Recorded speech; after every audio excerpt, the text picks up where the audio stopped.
Okay. Welcome to Art Appreciation. My name is Dylan Quish. I'm going to be running this course. Basically, we're going to start with an introduction into art appreciation. So the very first thing, we'll just say that you've all filled out your attendance sheets, you have your handouts and your evaluation forms. So I just want to make reference to the door, the exit. This is a fire escape should we need it. Out this door is into the main hall, and at the end of that hall there is a main door and it's wheelchair accessible. There are 3 toilets, male, female and a disabled toilet, and also tea and making facilities. So if you've taken this course, you're already going to know that this is a 6-week course of 12 hours and 2 hours per class. So we'll just get into a basic introduction.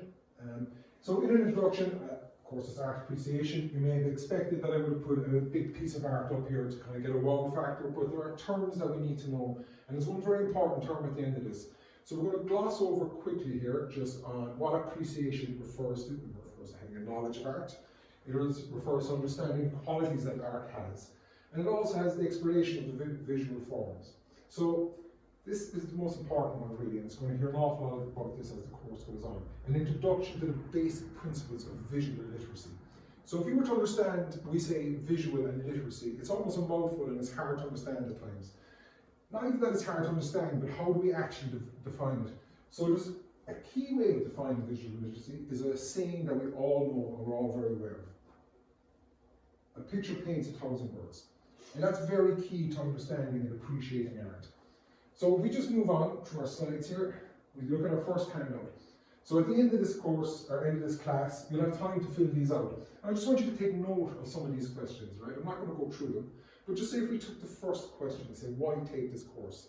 So your answer may be very brief, it may be short, but there's no wrong answer to anything we'll ask you here, because art appreciation is subjective.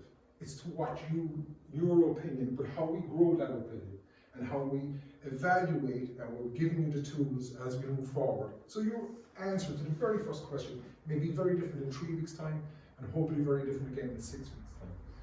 This question, do you create art? So it's almost an irrelevant question, but I want to make a broader point with it. It'd be saying, do you like music, but do you play music? It doesn't mean you can't appreciate it any more or any less. Do you like movies? Do you act in movies? Or are you a director? It doesn't mean you can't appreciate it as much as appreciating art.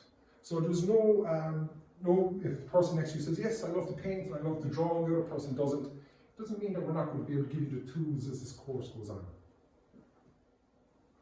So, no society has lived without some form of art. This is so true. Every society, whether it was medieval, whether it's the Renaissance, whether it's the modern times, all society has been defined and recorded by some form of art. And we're going to go back to the 4th question, do you create art? Well, we look at this. This is from the beginning.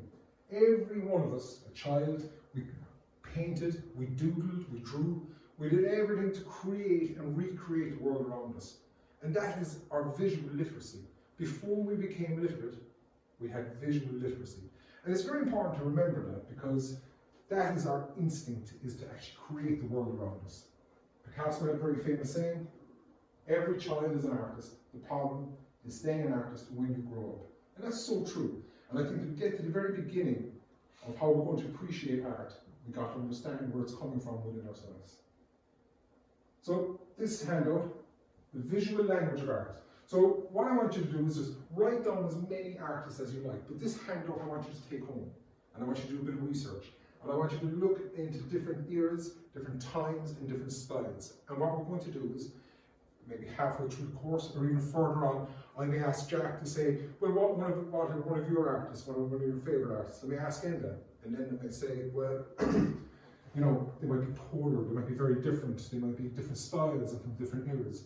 But the difference is, Enda might not like Jack might not like Enda's, but will be giving you the tools to appreciate the art and the art form. And this is very important, this group discussion, evaluating how we're moving on. So, interesting terms in art. Realism, accurate, detailed, and embellished. So a very famous painting of the Mona Lisa. Now there'll be a saying in art, has the camera removed all sense of realism in art? But it hasn't really, because we misinterpret what realism is. So if you take the Mona Lisa and you consider how many universities, students and professors all talk about the one thing. Well, is she smiling? Or is she not? You know, there's all these famous sayings about what's going on in this painting. Yet it is photo representative, but it's not exactly what we think it is in terms of what we say realism is. And then we take a massive leap forward, and we say non-representational art. So it's an abstraction with no tangibility. Now we're not going to get too much into this because this is a Kandinsky. And he always painted in a sense of chaos. But through the tools we give you as we go through this course, we'll be able to define further into the painting, no more so than we would with the Mona Lisa. And some of you will look at this and you'll say, it's abstract art. It's not necessary. Non-representation art isn't really abstract art. Abstract art is a reduced depiction of the object represented. So we can take, again, go back to Mona Lisa, and say that image has been reduced to something else, or actually being enhanced to something else. It's still a form of abstraction. Through realism, through non-representational, all art forms can encompass different styles, different terminologies, and different techniques. Formal elements. And formal elements are going to be very, very important as we go through this course to appreciate fine art and good art. The Guernica by Pablo Picasso. This is a depiction of a bomb going off in the Spanish Civil War. Now the interesting thing about this, it is nearly 12 feet by 26 feet. Interestingly, if you were to consider what the artist is thinking, he can physically move you by what he's created. Actually physically, because he's going to make you step back to encompass and embrace the whole image. And that's very important when we're talking about formal elements. What is the artist trying to convey? This is Georges Seurat, Sunday afternoon on the island of La Grande Jaret. Now, when we talk about colour, and this is what we're going to talk about here, colour is, when I say to you, when you think of colours of rainbow, you think vivid colours, bright colours. But look what Seurat does here. He uses very dark colours to enhance the contrast, to give this true impression of a summer's day. And this is key when we talk about colour. Colour is in, whether it's black or white, it still is colour and it still exists broadly within the artist's unit. Texture. So we all probably have seen this painting in the past. This is Vincent van Gogh, Starry Night, not the song, sorry, excuse me. And this is use of texture. So this is heavy layered painting. Deep, deep use of movement and oil paint. And what, if you looked at the night sky, and this again what art appreciation is, we're trying to understand the story conveyed to us. So if you looked at the night sky, and this beautiful crisp winter night, and the stars are twinkling in the sky, there's almost this sense of calm. But look how Van Gogh has created it, through texture and movement. He's making us maybe think beyond it, that into the universe and the atmosphere, there's explosions and supernovas, and the world is vast, and what we see isn't necessarily what we think we see. So with the artist, when he's trying to convey this to you, he's saying that, I want you maybe to look at the world through my eyes. And again, for us to appreciate art, we need to understand where the artist is coming from. In this third handout, we're going to ask, what is art? So I want you to write down what art means to you, and I want you to remember there's no wrong opinion. There's no wrong answer because every answer is an opinion. And that's subjective. That's what appreciating art is having an opinion. But what we do in this course is we grow that opinion into something else. And through group discussion, we'll be able to find out, hopefully, again, how we're giving you the tools to understand deeper through techniques, through formal elements, are we appreciating art.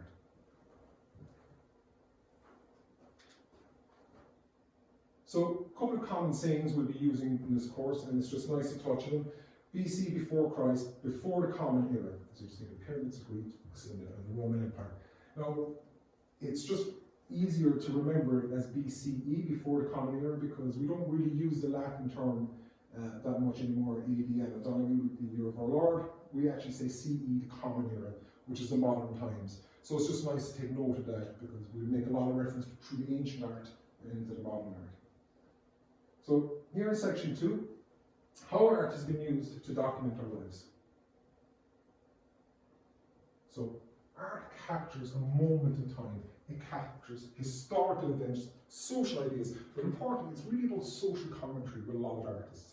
And especially modern art. And we see this in our next few slides how we're from the concept of art at its very beginning to modern day art.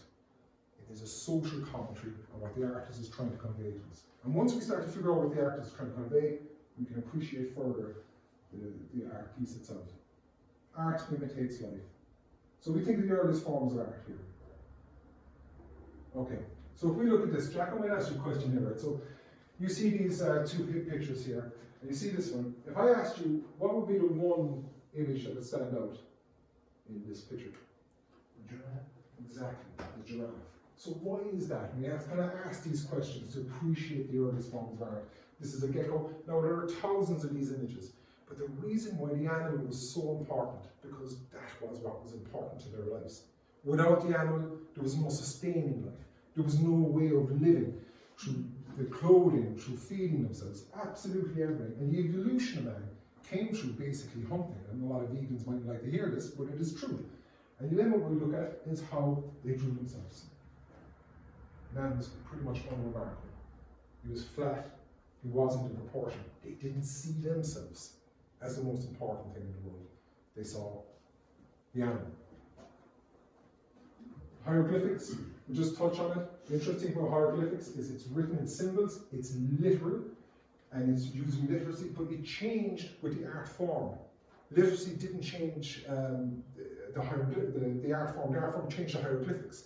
So hieroglyphics changed as art grew and changed.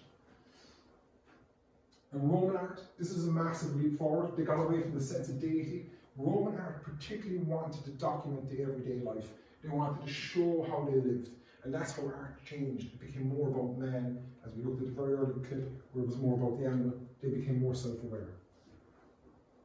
So in modern times, and we just have a little look at these. This is Banksy.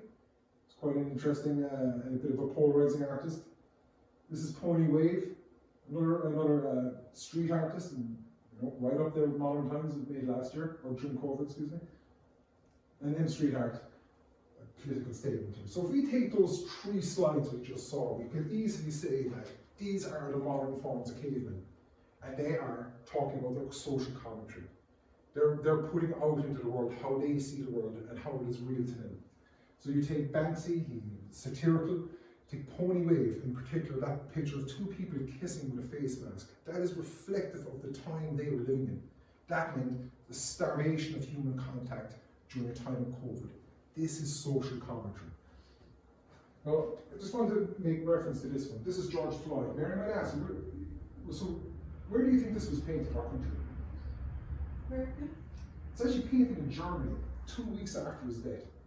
This is the interesting thing about art, is that it's portraying this sense of somebody at the other side of the world was moved by what happened and wanted to convey it through art in Germany, as opposed to America.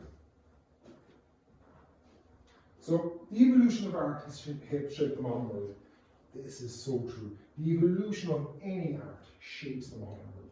If we think of any historical, in school, when we look at our history books, we are met immediately with an art piece. We're met straight away with how art shapes the political ideas.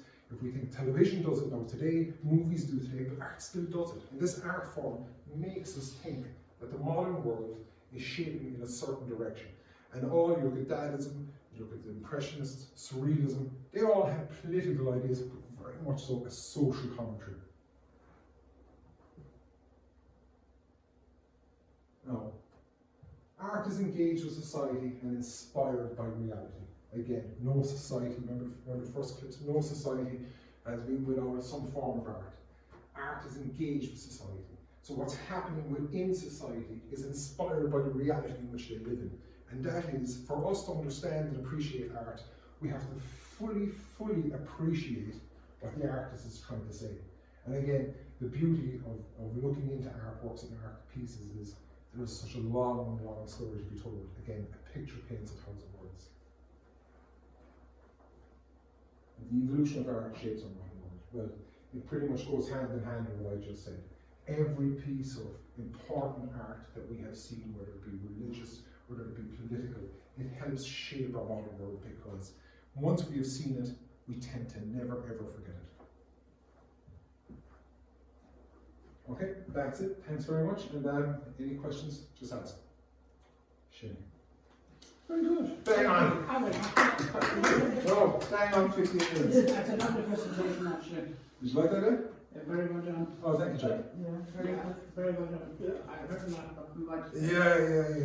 very good, very, very focused on what you were saying. I don't know, the one here looks actually as a critique. Come on. No, I have no critique. No, I have no critique. No, what I would say is like, it made me understand what art appreciation is more. Yeah.